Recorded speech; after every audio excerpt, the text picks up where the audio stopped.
Amin from Nigeria, he says that if I'm praying behind an imam, Dhuhr or Asr prayer, and it's a silent prayer, so I read the Fatiha, and then by mistake I read a surah, or I did not read a surah, or I read a verse, or I didn't read a verse.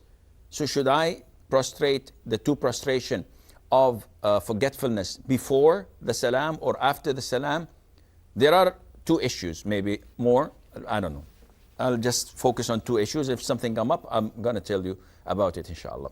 The first issue is when you're praying behind an imam and you make a mistake, if you started with the imam from the beginning, yani you prayed with him the first rak'ah onwards, whatever mistake you make, the imam takes that and covers you for it, unless you leave a pillar. So if you forgot something that is mandatory, there's no problem, there's no sujood on you. For example, the imam sits in the second rak'ah for tashahhud, unintentionally you stood up and started reciting the Fatiha, and then all of a sudden you opened your eyes and everybody is sitting. Whoops, sorry, you sit down. So you've added a rak'ah, you added the Fatiha, but this was unintentional. The imam takes that on your behalf and he is the guarantor. You don't have to do anything.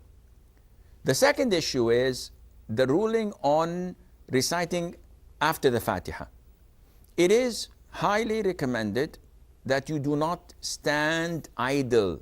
So if you recite the Fatiha in the first or the second rak'ah with the imam, definitely he will leave a long pause after the Fatiha, which you must and you should read a surah. But what about the third and fourth rak'ah?